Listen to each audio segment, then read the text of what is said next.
historically, their choice has been taken.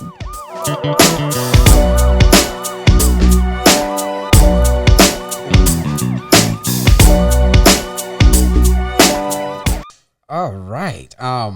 Another intro. Ladies and gentlemen, welcome back to another episode of 18th Avenue Podcast. I am here with my friend, a super duper model, who has been here in the city doing her thing for a while. She traveled the world. And it's just so incredible to have her here today. Please put your hands together and welcoming Stephanie Mosher, everybody.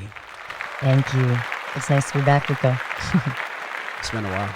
Yeah. Has been that long. Oh man. So okay, let's start this off slow, right? Since this is the path we decided to go, very dangerous path, but let's start this off slow. How are you doing?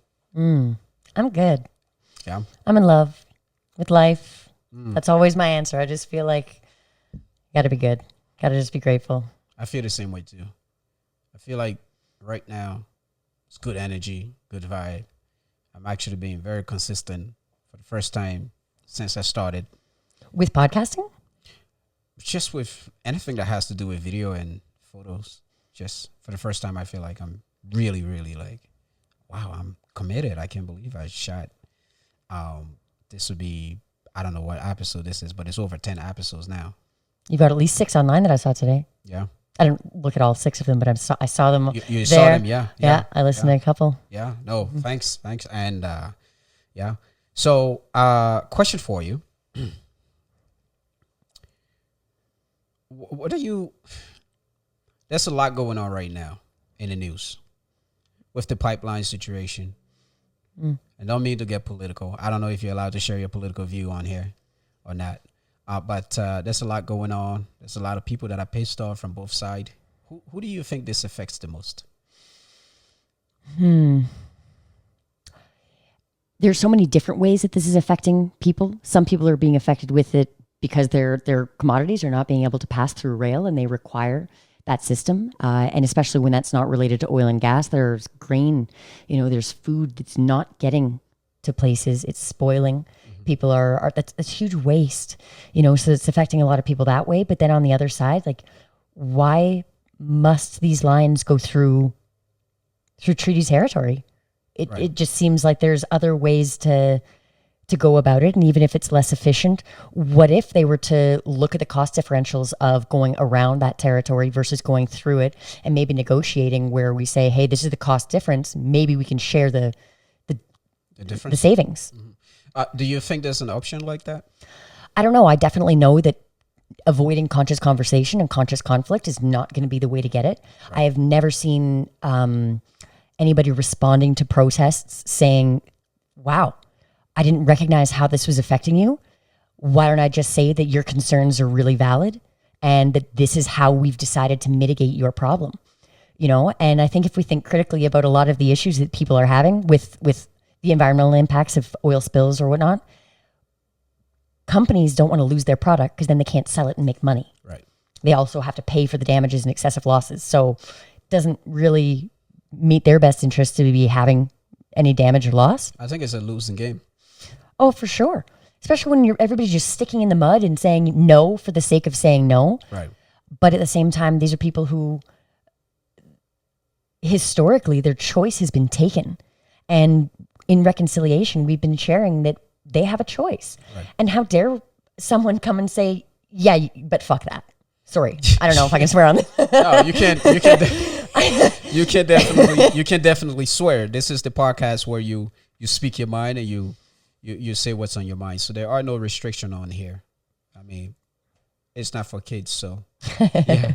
But all right, yeah, so that's one issue because I'm watching the news and I'm watching all this thing unfolding and I see people on the left, I see people on the right, everybody's pissed off.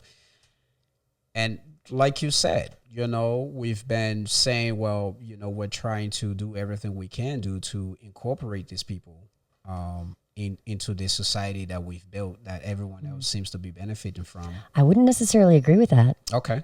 I think that we've been touting big words like reconciliation, but haven't been putting in the effort to actually reconcile differences. We haven't been reconsidering behaviors. We haven't been actually recognizing what's happened in the past that makes people feel marginalized and suppressed. And that's where I was going to go, is that in the news, you have your politicians that come up and give all these great proposals about reconciliation, and also bringing together people, and this idea of let's be more, what's the word I'm looking for? Diplomatic? Let's be more diplomatic, but also like let's mix things up a little bit. We're all sort of like on even playing field, when in reality that's not the case. That's only for campaign. That's campaign talk. And in reality, you still have people that are pretty discombobulated with what's going on and how things has been for like so long. So when I see people now being frustrated with in regards to the pipeline, and I can say to myself, well, this is a history repeating itself all over again. You can't stump people every day. Eventually somebody is going to try and fight back. Whether or not they can take you down or not, that's irrelevant. Yeah. Well, think about the parallel of this to even the coronavirus and the response people have had to protecting and investing money into mitigating the risk. And if we parallel that to some of the treaty territory doesn't even have access to fresh water, to salinated water. Like, right.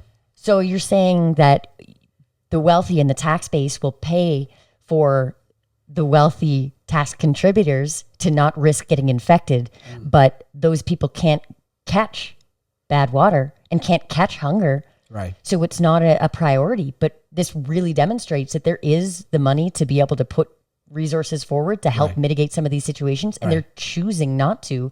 And these people are then getting bombarded by corporations saying, well, we have more stake and we have more to gain, so just let us do our thing. Yeah. Trust us. It'll be fine. Like, no. Sorry, bud. You've kind of done this before. To me, it's just history repeating itself again. And on the one hand, I know it sucks that so many people are out of job right now. And nobody will want to go to work more than I right now. But at the same time, I understand that there is this issue of injustice. And until we sort of like, bring in solution to kind of like solve or totally eradicate the old wound, because people have been hurt from this. So for us to get rid of all that and let us start fresh again, I think there has to be a genuine effort shown here by the current government, not just the current government, because they just kind of walk into this like 4-8 years ago. But at the same time, this is a historical thing. It's been around for a while. So I think it's going to take time for them to come up with like a good enough proposal that's going to benefit both sides, both the time that we're living in now, which is 2020, and of course the time that has passed. Because a lot of this reaction we're getting, it's not just the simple thing of, okay, cool, we want to put a pipeline through your village, and therefore we're going to give you guys some money, and people are just like, oh, no, we're just going to fight. No, I think this is the thing of, okay, you've been stumping on our neck for a very long time, and right now we have no other option. And it's interesting to hear the companies touting the amount of money that they would bring into the economy if this was to proceed.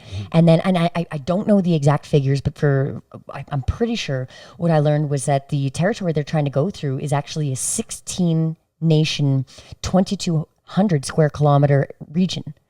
And they want to go through that. So the amount of money that they've offered for these people to split for the purpose of going through and using their resources and affecting their territory is going to equal, when divided by 16 territories, like $356,000. That's nothing. And it's like, no way. Like, so if you're going to talk economics, if you're going to be bragging about how much this is going to be bringing into the economy, right. don't offer them drops Crumbs. in the bucket. Like it's an insult. So then on the other hand, it's like, you know what, there's a lot of things that I will just kind of like allow, maybe not fight, because, not my, we don't want that thing, or like, I don't want to make a mountain out of a molehill, but principle and justice. Like, I think that is worth fighting for. And I think that's more of what's going on here than a simple, no, you're not allowed to do that. It's we're sick of this. This has happened before. Information is spreading so much that now we have the opportunity to share what's actually going on. That's right. And get people to help. Yeah.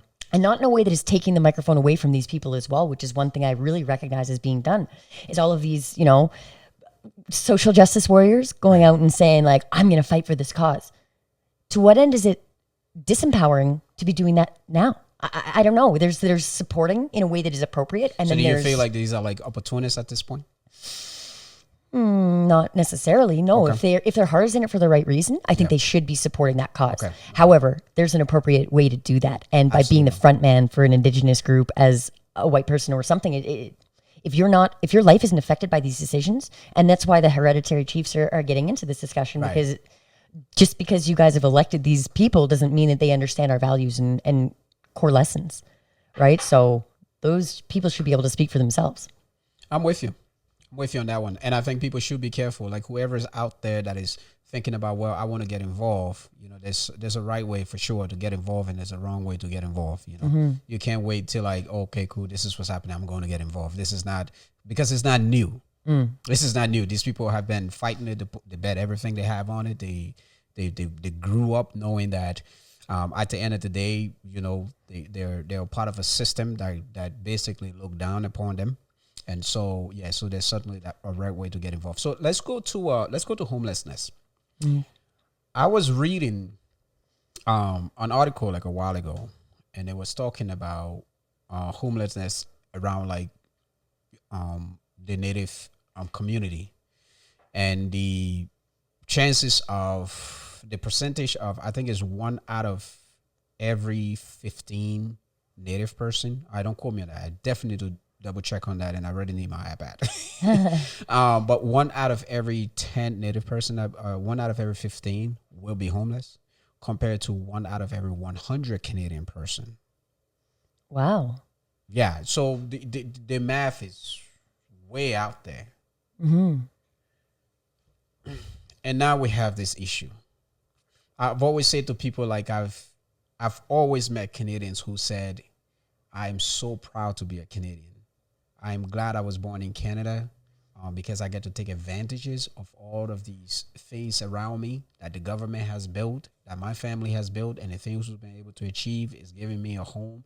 And I can genuinely know that that's coming from a genuine place for this individual. But you know whom I never ran into that ever had the same saying? A Native person.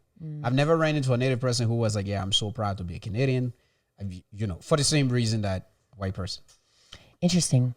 What was coming up for me at first as you were saying those statistics is really that a meme that I saw actually, and it said that not every traumatized person becomes an addict, but every addict has experienced trauma. Right. And to come from a group of people who were taken, weren't allowed to express their culture, were forbidden from communicating, were extricated from their communities and families, were just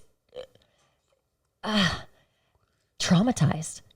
Yeah. Of course, there's more likelihood of them running into issues, and mental illness, addictions, homelessness. Those are a symbiotic relationship quite often. So I think it's not surprising that people who are deeply, deeply traumatized and hurt would be affected this way. Yeah. And also too, like, I remember like when I was in high school, like I had some friends that live on the reserve. At the time, I had no idea what the reserve was. I mean, like only been in Canada for a few years by this point, and people are talking about reserve. I don't know what that is.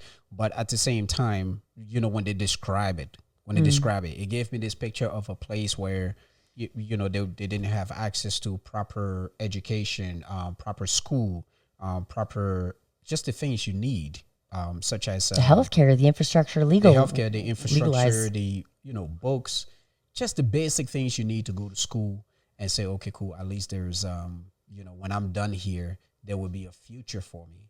All of these things were lacking. This was like back in high school. This is like a few years ago now, right?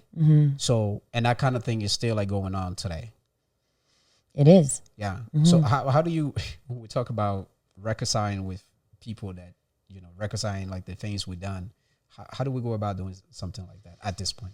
I think about this a lot, actually. Not just reconciliation with Indigenous peoples, but reconciliation with things that I've done. And I think that the crux of it starts when we begin to recognize what's actually happened, and not our perception of what happened, but what actually happened in the people who are affected's perspective. Right. And then to reconsider how we can behave moving forward. So how can we reconcile if we don't recognize and reconsider it? Right. That's kind of fundamental to it. But, you know, we live in an amazing time right now where technology is literally in the palm of our hands. And we have teachers that are sharing lectures from Berkeley University on psychological behavior. Like, you can really search information, almost anything you want at this point. Right. I'm not certain if there are any restrictions on what is searchable in different territories. I know that in some African nations and some Chinese nations that they just don't allow them access to certain things. Right. Yeah. So there can be Yeah. restriction. But I mean, the more that we digitize our democracy, the more that we digitize the information that we have available, the more access people are going to have all around the world to become educated, informed, and powerful. Right. In a day where all of us are going to be able to benefit from these skills and tools and learn. I mean, the simplest things, irrigation, Right. you know, something that can allow food to be grown wherever you are. Absolutely. Fundamental to success. I mean, if we're not desperate because we have food and water and safety, imagine a world. Yeah. And irrigation is something that saved us before. I wouldn't necessarily agree with that, but yes. But like when you look at when you look at how things were, where like in certain communities where it was hard for water to get to that area and water was needed. So you look at the Brooks aqueducts, for instance, right, where they had to build that from. They had to stretch it from another town. I even forgotten the math now because I actually did like a little thing on that like a while ago. But they needed to do that to have water be supplied in this local area. And that was like an innovation that came about in that time. But at the same time, it's still very well needed because 100 years afterward, it is still going to be around and it's going to show like it's been able to just provide things to people that wouldn't have otherwise had the opportunity to get, whether it was water for agriculture, for whatever they need in that community. So, and that's why I meant by, you know, what I said is that maybe it saved us before and maybe we just need to continue because it's not really broken. I mean, we can always come up with new technology that's going to make the whole process a little bit more speedier and faster, and that'll ultimately work for us. But at the same time, I think certain things, when it work, they work. For sure. You know? And we are so industrious as people once we actually understand concepts, you know, and so to be able to educate people to understand how a gravity feeding irrigation system could work, or how we can, you know, grow indoors and make sure that we maintain our environment and control so that we can grow all around the year, up to 5 or 6 harvests. Like that can change an entire community. Yeah. So I think there's a lot that just by digitizing our lessons, that people are going to have access to that all around the world, and it's going to make them empowered. It's going to make them capable and feeling like they actually have a chance. Because one of the biggest things that I recognize in a system where it seems like everywhere you go, you're fucked. Like honestly, when pretty much, right? When you work so hard, and you can't feed your kids, and you can't pay your rent, and there's all of these struggles, and then you see guys, you know, that are slinging drugs, or girls that are webcam girls. I mean, for God's sake, do you know how easy it would be to it's just a titty? Yeah. Like, I could be loaded. I don't know. I got 2. You know, like. Can you ever be like a webcam girl? Because I feel like you need to be a certain person, and you have to like accept a certain aspect of your life to say, okay, you know what? I'm ready to be a webcam girl, or like I'm ready to be a webcam guy or man or whatever you want to be, right? But I don't think that shit is for everybody. You know, could you be though? I've had many options to be and have decided not to. And I find it, so when I was graduating high school, my dad had one of the first computer companies for the whole town. It was a small town that we grew up in, and he went to DeVry, and all of us had our own personal computers when nobody else did. We weren't wealthy. It's just that he was always working on different machines. So we had about 7 stations where he would be setting things up and figuring out networking and blah, blah, blah, blah, blah. So, you know, he I don't know how to say this without making my dad seem like a perv, but like if you know him, he's just very direct, and he doesn't consider emotions or tact. Right. So maybe he's a little bit of a sociopath. I don't know. I don't want to diagnose him or anything like that. You're not qualified to diagnose your father? No, absolutely not. All right. He comes from a very good place, but a very pragmatic place, and also a place of fear. Having nothing is terrifying. Having power over yourself is amazing. So knowing that there wasn't a lot of jobs, he let me know that if I wanted to make some money and make sure that nobody ever touched me and that I was in control of the situation, that he could help me set up a webcam. Your father suggested this to you? When I wasn't even out of high school yet. Wow. As a viable option, because in his mind, he was thinking, well, what do poor girls do? They become strippers. That's true. And I don't want my girl to become a stripper, because in his world, that was a loser, because you were exposed to people who could harm you. Oh, yeah. Absolutely. You were, you know, at least with the webcam, it's like, well, somebody could ask you, you know, put the shower head here, and if you don't want to do it, you don't do it. You don't do it, yeah. Right? So it's... so it's just kind of interesting, but I couldn't do it. Though I do have a friend that became a webcam girl, and she started off doing everything very sexually, and then she ended up getting requests to do pie face.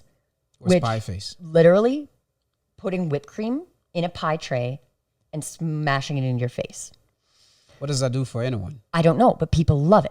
So she would start doing these pie face marathons. Now, keep in mind that she had to switch to Gillette shave cream because the whipped cream was so sweet and sticky that it would attract flies. So she's like, this is not good. So she ended up switching to Gillette shave gel.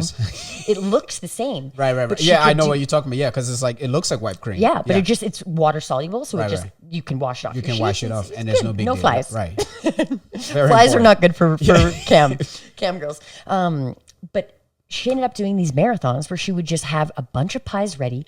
And every time a man would sign on and click, it would give them a certain amount of money, and it would encourage her to do another pie face. So she was doing 30 pies into her face, and then she breathed wrong and accidentally inhaled a lot of this Gillette cream, and she was pretty much choking in front of her cam. And all of these people were just like giving her more and more and more money. So she stopped doing anything sexual with her webcam and is exclusively doing pie face. Huh. And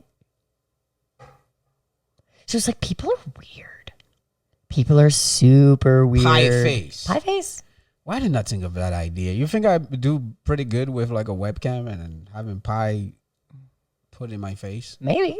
Yeah. I don't know if girls are into it as much as guys are into it. Yeah. You know, I think people have weird fetishes, I've come to realize. Yes. And internet has just perverted it so much more, because when you were a pig fucker in your little village, like, I hope nobody knows. You're just that pig fucker in that village, right? It's not like a big deal. Like, you know, you're not running for competition, right? Betsy's cute. But now with the internet, you meet other pig fucker. They're like, yo.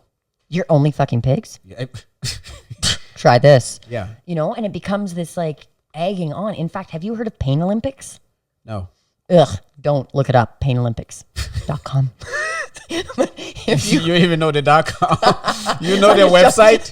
What is going on here? I used to live with guys as roommates, and they would just like compete to show the weirdest, most grotesque things. I'm sure you've been in like when you were younger. I'm sure you've been in conversations like that.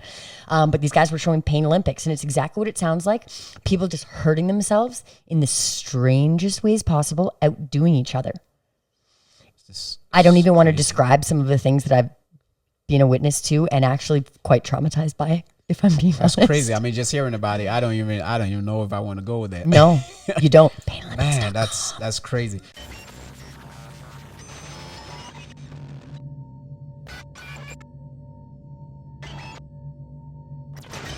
Hey guys, welcome back to 18th Avenue Podcast. So if you're just tuning in, I'm here with supermodel Stephanie Mosher. We've been chopping it up and talking about various subjects so far.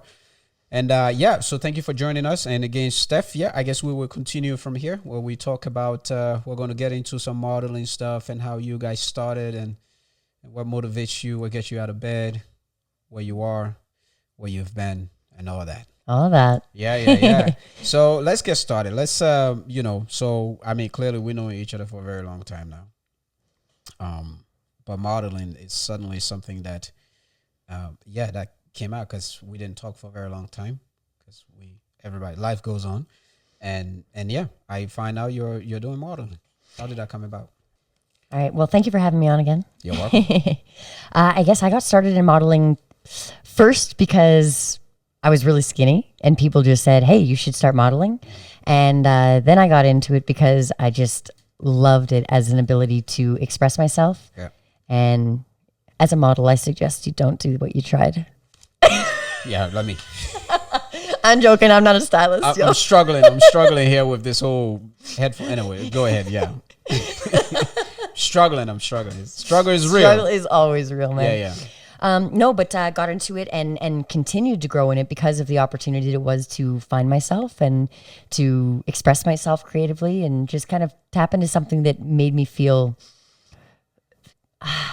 like I was in search of something. Yeah. And that turned out to be beauty, and I found it everywhere. Yeah. And it's something that has just inspired me so much and allowed me to really just find a lot of gratitude for the world and seeing it in a way a lot of people are like, oh, it's wintertime in Canada, it sucks. I'm like, first of all, you live in Canada. Right. Get some good warm boots. Get used to it, yeah. Get a big warm jacket. Mittens. And like, let's go make snow angels or go snowboarding or some hot something. chocolate. Like there are some places in the world where they have never seen how incredibly gorgeous it looks when this frost sticks to the trees and the sun shines through it and these rainbows are just cast everywhere and it's like diamonds. It's gorgeous. Are you describing Canada right now? I am. I love this country. It's super cold right now. It is cold. It's way too cold right now. I got a warm coat. Yeah, you do get a warm coat. So when you get started in modeling, describe your first on camera experience. Super awkward. Okay. Definitely really self-conscious. At that time, I hadn't learned to disassociate my ego with my work and was very much like, okay, well, I must be doing this because they want Steph to be here and I'm now in front of the camera and I'm really uncomfortable because I've got all these weird clothes that don't quite fit me and they're pinned and prodded at the back so that it can look a certain way. And I got, different hair and makeup and just, I felt super uncomfortable and I bet that it was probably a lot like this. Was that like in was that like in a studio or was that like an outdoor? It was studio, my first one. It was in a studio. Yeah. That's pretty cool. Let's talk about, I read an article just recently where in England there was a photographer that had this fake agencies, very organized. They had this fake agencies and where girls were being registered and different things like that. And of course, ultimately also being raped. They would set up like this bourgeois shooting, which I always tell people, like, you got to be careful with bourgeois shooting because, I mean, despite the fact of, the wrong person being in the wrong place at the wrong time, bad things could happen. But at the same time, it's one of those sensitive shooting because it can go wrong or right? Mm-hmm. But yeah, so that was happening, and it just made me like wonder, like how often or have you ever put yourself in an awkward situation where a photographer expected more from you than you bargained for? Most certainly. I've definitely, thankfully, been able to avoid those situations and get away from them without being harmed. But only because my dad trained me to be a psycho, pretty much just to expect that somebody is going to try to hurt me anywhere, anytime. And that was productive in some points of my life. And now I'm trying to work through that. But yeah, there's definitely been situations that I would recommend girls really do their research and work with a photographer before they do a vulnerable shoot like that, or just make sure that they're comfortable with this person. Maybe bringing a friend or having somebody that is going to just wait outside of the studio, or even just pitching that and asking, like, is it okay if my friend comes? Right. That will tell you a lot about the photographer's intentions, and just making sure that you have somebody knows exactly where you are. And yeah, really following our instincts. I think a lot of times we don't listen to our gut, right. Or, especially with photography, with a shoot, something we're excited about, we get butterflies in our stomach and we think that that's nerves because we're going to be on camera and we've always wanted to do this and this is so fun. But sometimes those butterflies are because, this person seems kind of strange. Right. Like, what do they want from me? And also, have you looked at their work? Right. So many people will do shoots with photographers and I'm so unhappy with how the photos turned out. And then you look at their page and it's like, this is their work. And you realize I could have just avoided all of this right from the start and not do it if I just stopped and done like a homework. Yeah. Yeah. Yeah, unfortunately, I mean, people, young people, old people, everybody just, sometimes we get excited about something and we don't do the real due diligence. That's true. And I think that's one of the biggest risks for young women, especially going to work for a company where they don't know. A lot of companies are really good at manipulating women's desires, hopes, dreams. Isn't that what every good con artist does? Is they find what you want, they tell you that you've got it. And I know exactly what you're talking about. But when you look around, we're in our world has always been like this. We've always been, somebody's selling us something or we're selling them something. It's always been like that. Mm-hmm. And I just feel like, and those things can happen, and it's just unfortunate when it does happen. It's like you don't want to be on the receiving end of that. I mean, God forbid. What's the weirdest experience you've had as a model in the industry? Weirdest. Yeah, being put in a situation where you're just like, man. Weirdest. That's a tough one. I've been in scary situations. I've been in really funny situations. Weird, though.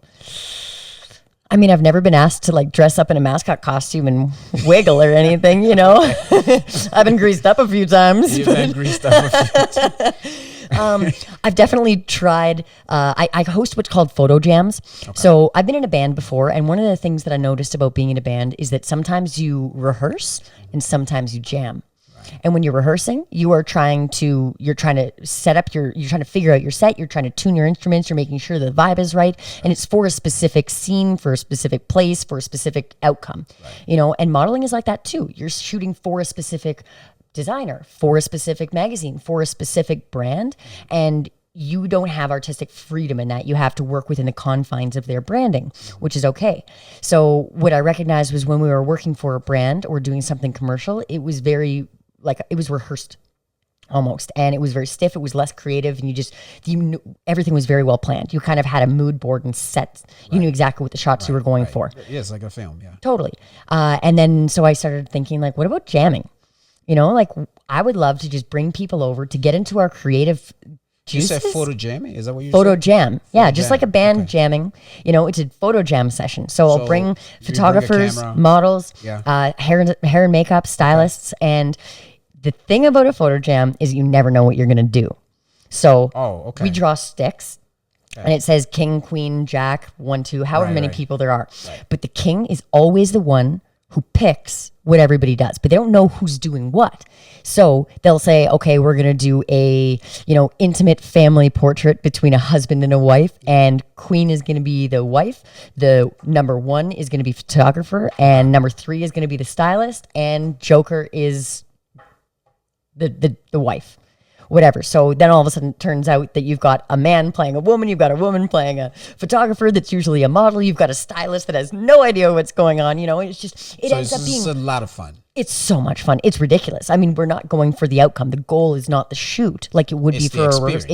It's exactly the process. Yeah. So I'd say one of the weirdest ones is that this makeup artist, she wanted to kind of flex and try something different. And I encouraged her, she does a lot of bridal and glam, and you always have to make these women look so perfect, right. And I asked her, do you want to do anything creative? And she's like, yeah, I really want to try something. And as a model, one of the funnest experiences, or one of the most flattering experiences rather, is when a makeup artist is kind of, they're focusing in on one eye, right. And they're really in there close, and then they look back and kind of assess it all together. Right. Yeah, I'm doing a good job. I did a good job. So this one, she experiments a little bit. She's finishing up on my one eye. She's like, yeah, it didn't work. It didn't work. And there was no time to fix it. So I had to shoot the entire thing that way. And those photos didn't get out. They have never been seen the light of day ever. Oh, no, man. But it was weird and fun. And just also how do you know until you try? That's right. Sucks that my face had to bear the brunt of your lesson, but hey, it happens. All right, let's talk about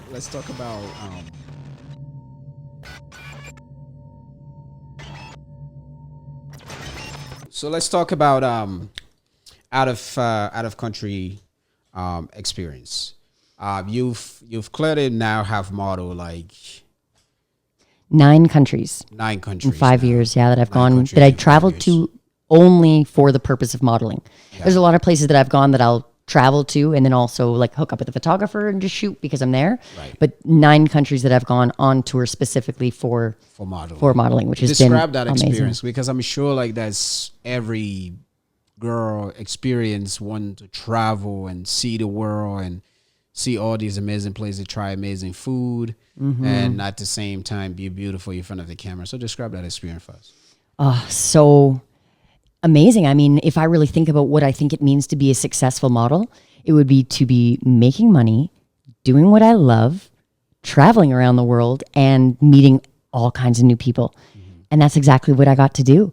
So, I mean, I'm by no means famous or noteworthy, but I've made a successful you're career famous for to me. myself. Well, Yeah. thank you.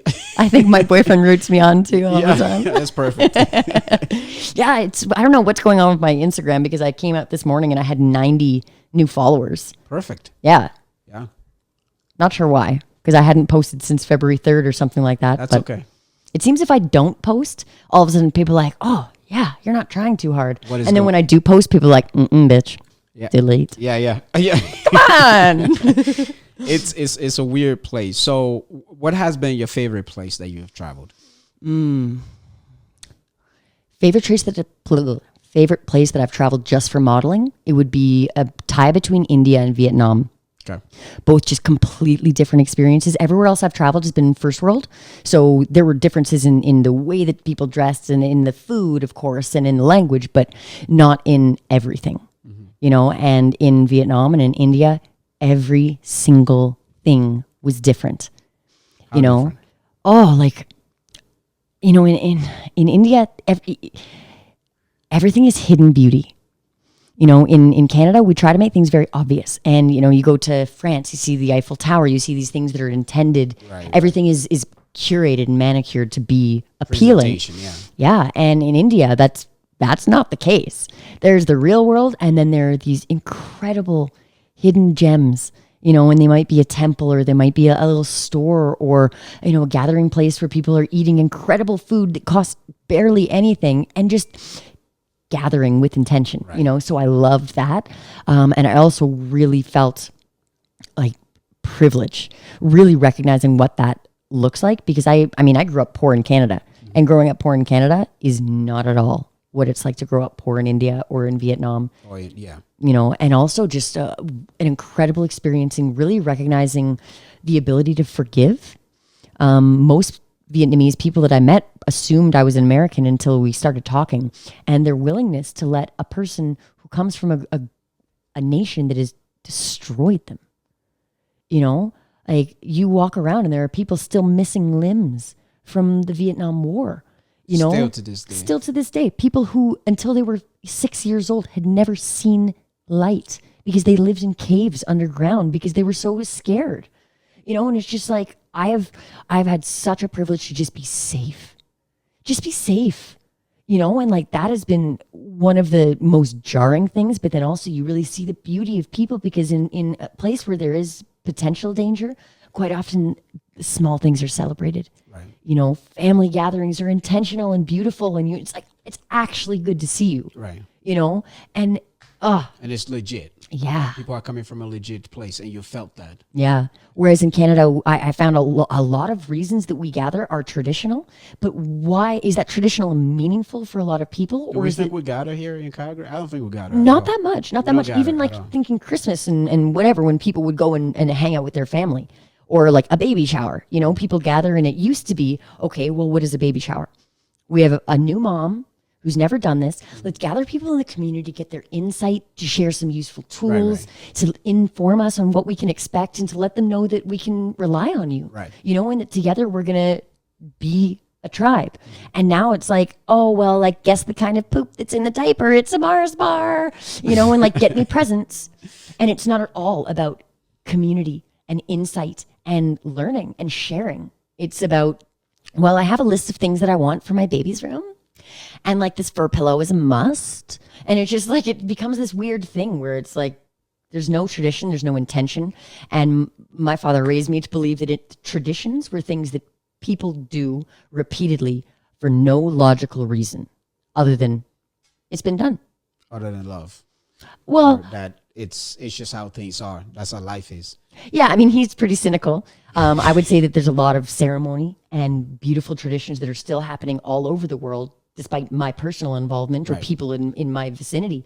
But yeah, definitely traveling to other nations have made me see a lot of the beauty in communion. And, you know, if you don't have a lot to do, if you don't have this amazing house that has all your food kept nice and cold for Right. you and this In the fridge, beautiful yeah. television and all of this stuff, so you don't have to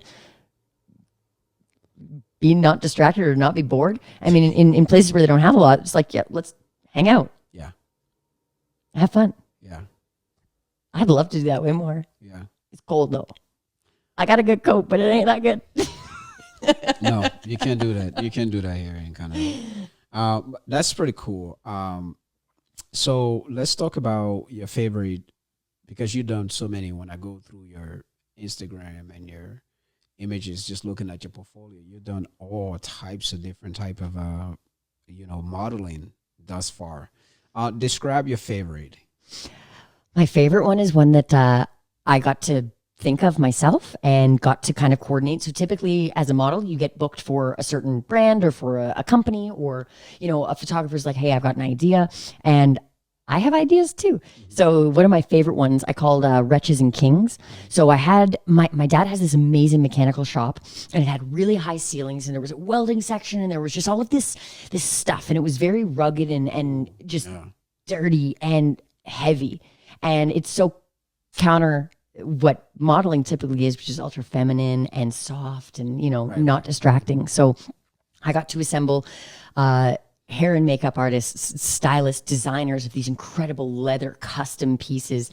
And my dad built this entire set, and I got to have these minions. So essentially I'm the queen of the wretches.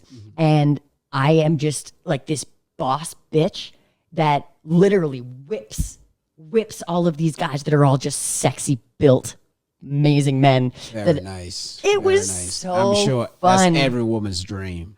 I'm not a whipper, you know, but it was definitely an interesting kind of difference, because a lot of times, and I'm sure that you've observed this, but in fashion, it's often, you know, a woman is objectified or put in a position of less dominance, or maybe even, you know, bowing down to the brand or to somebody that's expressing what the power of the brand means, you know? So when you get to contrast that with being like, oh, you know, I had these guys, I was on a pallet essentially, and we had metal wires going, or metal lines going through it, and 4 guys carrying me while the back is being lit by this massive tractor. And we've got a welding guy just putting, what is it called? Just like sparks and stuff all over the place. We had a fire in a barrel. I got a little bit of grease and this massive So the sparks is bullwhip blowing directly from just in the frame. Right. Yeah, and it was just like there, and that was one of these shots. So we ended up getting a full 12-page editorial published, and it was so fun and so awesome. And just, yeah, I love these big sets. I love bringing people together. I love making something just different and conceptual versus about who are you wearing. Right. Ugh. I don't care. After a while, it gets kind of boring. Yeah, I mean, and I've never resonated with brands sharing my personality. Like, I've been always very lucky to get clothing. It's usually hand-me-downs. So like, I don't really care. And I've had amazing opportunities where I get these beautiful clothes because I've been styled by a professional who knows how to do it. Right. And then they, you know, people see me in my everyday life and they're like, sporty spice? Like, what's happening here? Like, just in my handy leggings and sports shirt and a scarf. I don't know. I don't even know. That's crazy.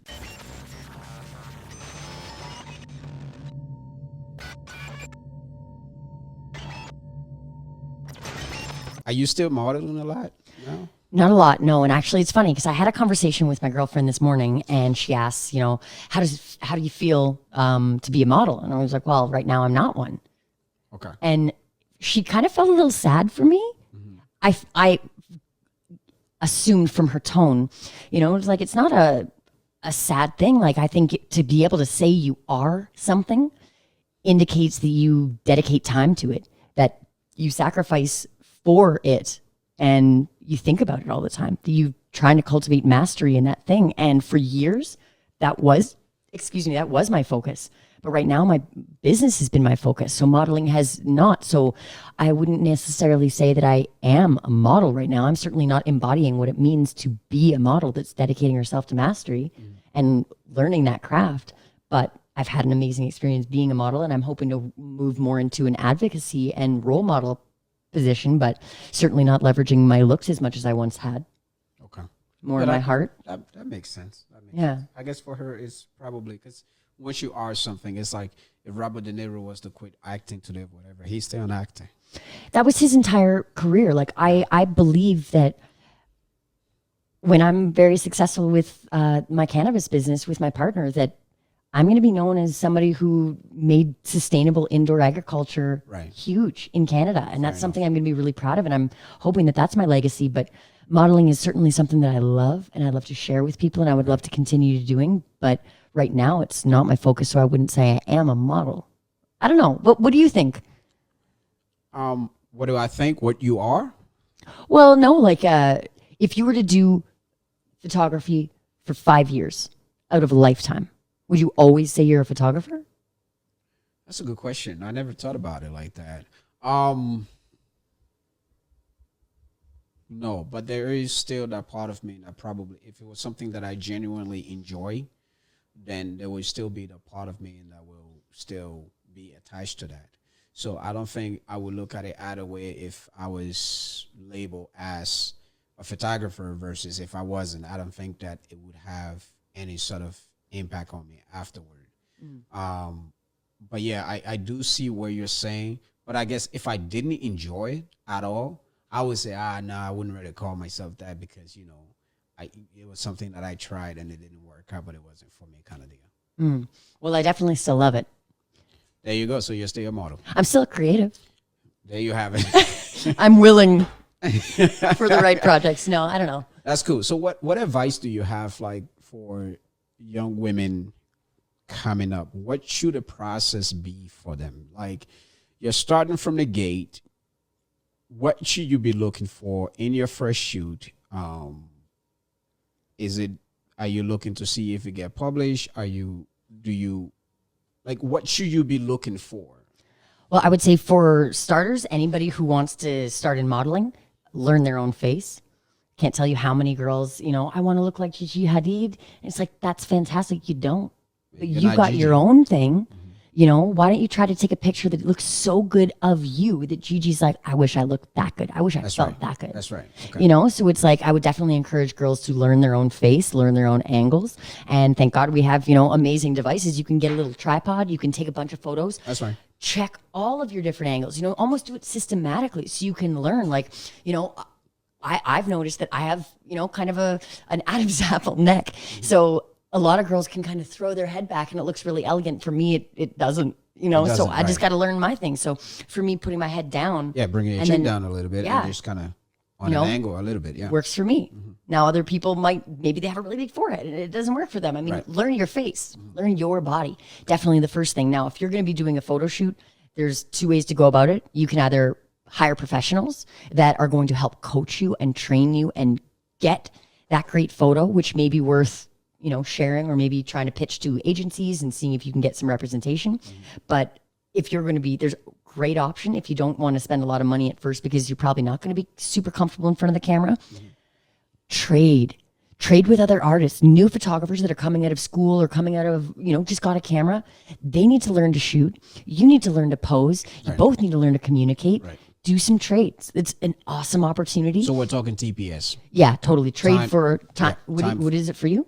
What is it? TPS, time for whatever, for portfolio. I don't know. I think that's what they got the acronym standing for. I don't know. TFP, yeah. TFP. Yeah. I said TPS, right? TFP. I don't know. I get confused, all right? I'm not here for all that. Anyway, yeah, but I think that's a good idea. I think especially, like last night, we met with my Japanese photographer friend that I met recently. We were out yesterday and we were doing all these amazing, cool things, just playing around with different aspects. And we met a photographer who just started photography, but it's cool. And we started talking and whatnot. So actually, I think on Monday, we're kind of planning a project where we all go together and do that. For me, even though I've been around it for like such a long time, but at the same time, I'm always like, okay, cool. If somebody's new and they're enthusiastic about finding out or learning something, I'm always going to help. Because I remember when I started and I tried to go to get people to sign me up, and they kept telling me, oh, well, we're not making money. And I'm like, well, but I'm going to volunteer. Oh, we don't have clients. We don't have this. We don't have that. We don't have this, that, and the third. And I just knew how crazy that was for me. So it took me a long time to learn something that I probably would have just gotten like in 3 months, 6 months time down the road, even like a year. Instead, that time expanded. So I always making an effort to remind myself that no matter what level you're on, as long as you are confident enough with yourself and you're willing to like do collaborative work, because you can work with everybody. Some people, they just want to be their own individual and be left alone kind of thing. And that has to be respected. But I always try to encourage anybody. You want to do something? Okay, cool. Let's come together as a community. Let's plan something. Let's take it out there and do it. So yeah, I think those are really good advice. What do you have any other advice for? Yeah, you know what? I didn't really get great at understanding composition and framing until I got hired to do a workshop in Dubai. Excuse me. And there were about 15 photographers that were registered for this class. And so I knew that I was not going to be shot by one angle. I was going to be shot at the same time by multiple angles. So I needed to be able to see the scene that I was going into and understand all of the ways it could be seen. So what I did was I called it an ultimate selfie challenge. Got a tripod, set up my camera on a timer. This is beforehand, before everybody started to pull into the building. Yeah. This is not in Dubai. This is at home for months leading up to Dubai. Okay, I see. Yeah. I think that's so important. Thank you for mentioning that. Yeah, and man, it was so interesting. And it was a lot of fun too to just like set that up, because now I'm understanding like the settings and the focus and trying to understand how, you know, the mood can be affected by small things like lighting. Absolutely, yeah. And really I got to see this from another perspective, and it just allowed me to grow so much in my talent, and then also be, you know, helpful to photographers, because I would understand what they're trying to get and then try to add some depth to it, or try to just give some feedback so we could work together, because the people were signing up for the workshops because they were not yet professionals in some cases. That's right. Right. So what an opportunity to share some insight from a place of knowing how to pose and use my body and expression, but also, okay, well, what are you trying to capture right now? Because we can work together to create that, or you can just be a person taking a photo of me trying to do what I'm trying. Right. Because it's a huge difference when it comes to that. I'm just going to take photo of you and you just stand there and do your own thing, versus being able to.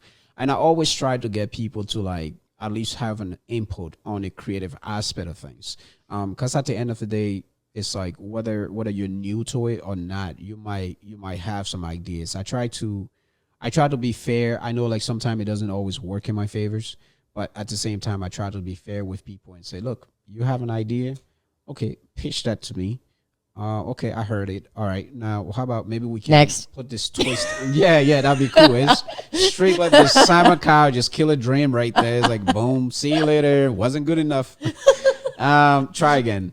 But yeah, so you know, I try to make it like a platform where everybody get like a creative input, because when I look at creativity, it's like the individual is the things that you dream about. You go to bed, you think about it, you wake up in the middle of the night. I found myself waking up in the middle of the night and I'm like, I just thought about something. I need to go and jot down this idea, or I need to go do this. So yeah, maybe you have thought about things like that. So why don't you share it? Yeah. It's on the platform. And then the other thing I would say is just actually having some consideration for the people on the team. So often, you know, I'll go to a set and when we wrap up, like, hey, can I help you move your gear? Or do you need any help loading up your car or whatever? And photographers will actually like, who are you? You're asking if you can help me? Right. Like, I've never had somebody offer to help. Because most models don't think about it like that. Models think that they think the walk-in, like, okay, cool, it's done. Okay, that's it. It's kinda. I feel like people don't know how to build relationship. And these little things build relationship. They do. They build relationship, because if we're talking about comfort and getting to know somebody and trying to figure out, okay, cool, can I work with this person 5 years from now? Can I work with this person? How often would I be? Those little things makes all the difference in the world. Yeah. And it's also just mutual respect and having an appreciation for the fact that a photographer typically has all the gear and all the post-production. My God, it's a lot of work after the shooting is done. So it's like, you don't just roll up and like, it's all about me. I get to have fun. Okay, peace. There's a lot that goes in after. So I'd say that that's a big part. And I think that some of the jobs that I've gotten have not been because I'm the best candidate necessarily for the look, or even because I'm prettiest or anything like to do with my looks. I think it's actually because a lot of people are just like, yo, I'd work with Steph. I'm pretty professional. I'm chill. I usually am not very dramatic or high maintenance. And I ask how I can help my team. And I also don't disrespect clothing and items, which how many times I've seen models take a designer, Mike Posen dress, or is it, it's Posen, like this incredible architecture dress. Like the designer guy. Yeah. But there's also an artist called Mike Posen that's a rapper or a poet. So I think I might be confusing. No, I don't know. But there's a Posen. Okay. And man, one of the models at the CTV gig that we had just literally like took the dress off and just dumped it on the floor. Oh. And it's just like, like that's just disrespectful. I don't care if it's a $9,000 gown or a Etsy piece that somebody made and they sell it for $3. Like, it doesn't matter. Respect people around you and like make sure that they feel value, because it's not all about you as a model. You are the one in the photo, you're the subject, but you're a representation of these brands and of these people's effort. And this is their offering. This is what they have to give, that they love, that they just want to be showing to the world and seen for. So if you can recognize that, like, I want to find beauty, I want to represent your brand, I want to make your brand feel great because I love it and I'm owning it and I'm rocking it, It's like, that's what you should be doing. Your job as a model is to encourage everybody around you to feel awesome that you're hired, to feel like you're the right person to pull off what their skills are, whether it's in clothing or their hair and makeup or whatever. Show respect and show gratitude, and like that'll get you a long way. That's pretty fresh. And I'm so glad you're saying that, because people need to know that. And also photographers too. I mean, I know like they have their own little thing about them. People get in their head and they're like, this is what I must do. And I always just feel like, if we're talking creativity, and I understand your dream is your dream, you're a photographer for X amount of years. And if I'm an apprentice and you're just like, okay, you just do what I tell you to do and just do this and do this and do this, you don't know. I might have a new outlook on something that you've been doing for the last 10 years and doing it the same way. Sure, have gotten great success, but what if I could save you some time? Especially when you look at social media, you look at the way technology are changing now. There's always a better, quicker, faster way to do things. TikTok, you can be a videographer, professional videographer, in less than a few minutes. Just go on there, apply the filter, put the effects, blah, blah, blah, blah, blah, boom. How did you shoot the video? I shot it on my cell phone. Right? So there's always like a better way to do it. So I think sometimes photographer can be a little bit on the high maintenance side of things and take their craft so seriously that it doesn't leave much room for outside input or outside influence. Yeah. And just letting go of the fact that, like, if you're going to try something new and it doesn't work, you're not going to use it. It's not a big deal. Right. Hopefully, I mean, you still have that ability to say, hey, you know what? It didn't work out. I'm not going to release it. Sorry, but that's that. Yeah. I wasted your time, wasted my time. I would apologize to the makeup lady. Yeah, she apologized to me after mine. Yeah. But like it happens sometimes. Yeah. Like, that's, if you are flexing and if you are trying something new, it might not work, but you're going to learn from that. Mm-hmm. And one of the biggest things too for young people that are stepping in front of the camera for the first time, tell them, like, relax. Like, you're worried about looking good. And granted, I mean, somebody is going to be editing your photos. All of those things that, little issues that nobody really notices. I mean, when I look at you, I see you as a whole, I'm not focusing on one thing, but if you didn't trim your mustache properly, right. And you're like, fuck, I gotta miss a spot or like whatever, you notice that. Right. But now when a photographer is looking at your image and they're going into detail, they see like every Aaron pube, they see all of, you got like weird hair in your ears. I don't know. They see it, but just know that, like, they're not going to look at that. The photo that doesn't look great and represent them and you well, they're probably not going to use. So some of the first thing I do get when I get on set is like, know. I don't know. Just make weird faces. Loosen up. And like, Loosen just up. know that like, that's not what we're using. Yeah. You know? No, unless nobody's they using use that. it. Nobody's Unless gonna they've sit used there- it. And they have before. My God, it makes me so angry when photographers use like the worst photo. I actually have a good friend, George, that I've shot with many, many, many times. He's one of my jam crew. And he wants to make like an anti-modeling calendar because he's got so many amazing bloopers or derp faces or like just like capturing a moment that was absolutely not intended or like maybe just in the middle of conversation or Right, something. right. I have one eye. I can't, it's not the one I wink. So I can wink this one, Right. but this one, This one it's doesn't like wink. my It's- bottom lid Yeah. goes up Yeah. and then I end up having like a partly closed Oh, eye. that's freaky. That's I just seen that now. I'm like, oh, imagine. But man, like it's the one right after or right before the one where we nailed it, you know? So it'd be so interesting to put out a calendar where it's like, this is the one that got it and this is the oopsie. Yeah. It's like, You know? Yeah. Bring some humility back into it, but I also think kind of that's a lot funny. of fun. Yeah, that's fun. Like, I bet people would buy that. Just something different. Like, we see perfection all the time, but these perfect photos are often a surprise, even to the model. Like, I'll be shown a photo, they're like, wow, that's a great photo. Who is she? It's like, that's you. What? Like, I don't know what kind of editing you did or what, but that's amazing. That's pretty cool. So okay, here's another thing, and I know we're like out of time. Never. But just this one last part here, and I find this is so hard because I feel like no matter how much you stress it, people just don't understand it. They don't get it. Like, and what I'm referring to is when a photographer edits an image. See, because of filters on our cell phone, we can easily just go ahead and do that. But an edit take hours and hours and hours. And that's just one image.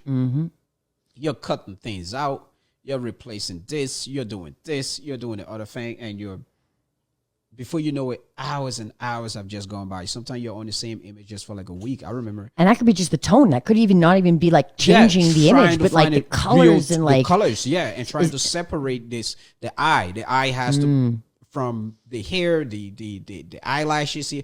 You're being so careful in bringing all that together, and then you spend days or weeks, however long it take you, and you send it out. You say, okay, here's your part of what we done together. and then they put a filter over it, and they Then you go put a filter on. Yo, man, clearly Talk communicate about- expectations. talk about frustration and BS. At that point, I'm just like, have you ever done that?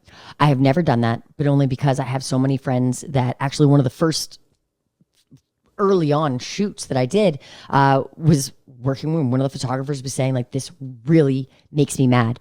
Look at this photo. And I looked at the photo. I'm like, yo, it looks fine to me. And they're like, yeah, but this is how I made it. This is my brand. Look at my feed. The coloring, everything fits the way that I'm shooting, you know? And this like, and she made her eyes like really, really, really bright blue or something like that. Just like, and made it look fake, you know? So it just like, she ruined my photo. And then she's tagging this photographer in it. Yeah.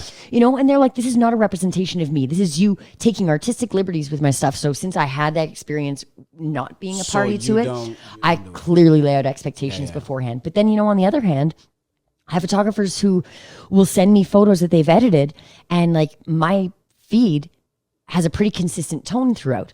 Lots of golds, lots of reds, bright and warm colors. And then, you know, very recently I got some photos that almost have like a silverish blue tinge, and it's like, I really like the photo, but like I can't use it in my feed. It'll disrupt my brand. Right. So like, thank you for the photo, but like, if you want me to use it, please tone correct it so that I can, or, you know, let me put on whatever the Helvetica, whatever filter you can. Well, yeah, if that's being communicated, if that is the deal, you're saying, look, this is what I'm going with now. This is the tune. This is whatever. This is how everything has to be edited, right? So that it just show like that, you know, that family unity, or at least like as far as like photos go on your Instagram. I think that is fine. I do think that and I know like a lot of, and sometimes I know because I also look around too, and I'm like, man, some photographers, it's just amazing how lazy they are.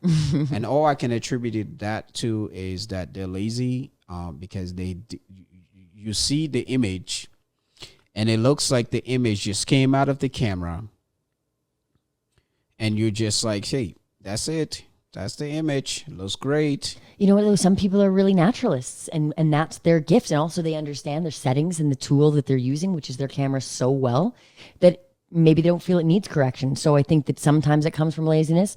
Most often, I think a photographer, if they're calling themselves a photographer, is intentional with how they publish their work. And either it's a non-manicured natural appeal, and that's their aesthetic, or, you know, a bunch of reasons. But I would challenge you to think that it's not just laziness. That's their expression. No, that's true, because there is this very famous New York photographer who goes around, this guy just jump in your face, boom, boom, boom, take pictures, run off. Like, he does all these weird things. Like, you don't even know he's gonna take a picture. He's just, it's gone. Like, it's so awkward when you watch him right? So I went onto his page.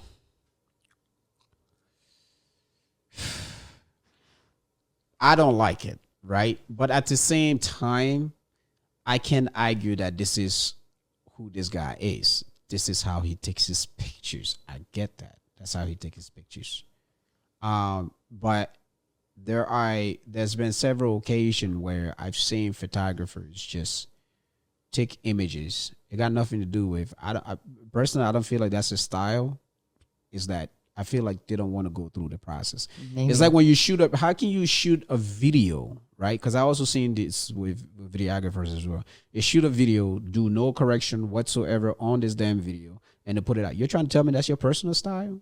So then the clients, all they have to do is minimalistic. Yeah, if we're going, yeah. And how much did you pay for the camera? So again? trendy. And what you do? You pay $2 for the camera or $3,000 for your camera? What we doing here? So like, got one of those wind ups. Yeah, right. So I can understand, right, if that is your style, but at the same time, you know, it's like, buddy, somebody took the time to show up. So I know a gentleman, actually, a photographer here in the city. He has this sort of like a mixed style where sometimes he will edit, sometimes he doesn't edit. That's understandable. You don't have to edit everything you shoot.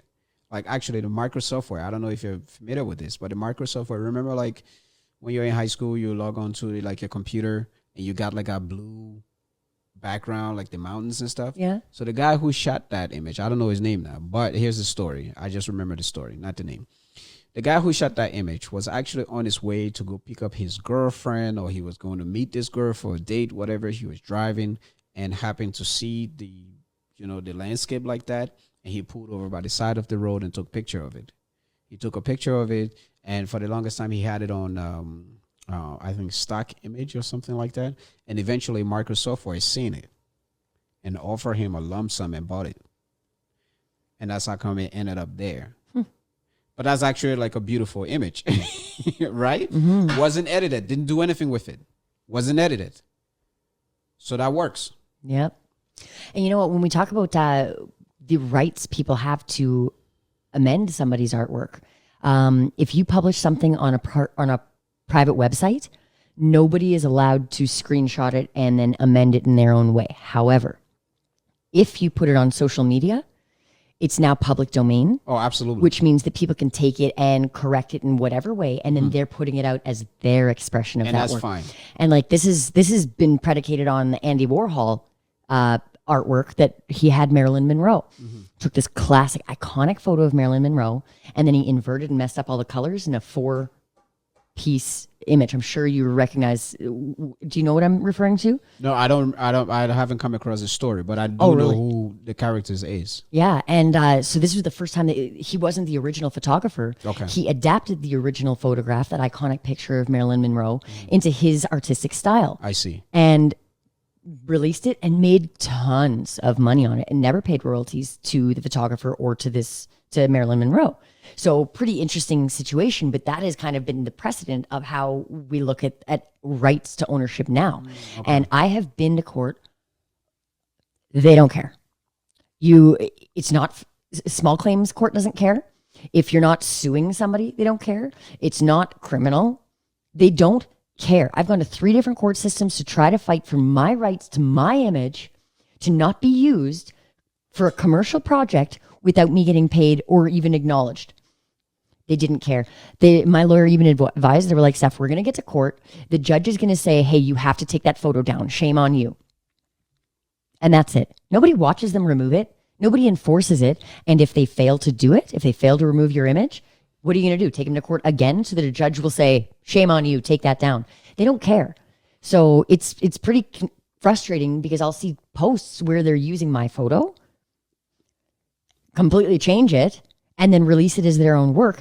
Often they'll they've done that to my photos too. Yeah, and I'll see it. I'm styled for a designer.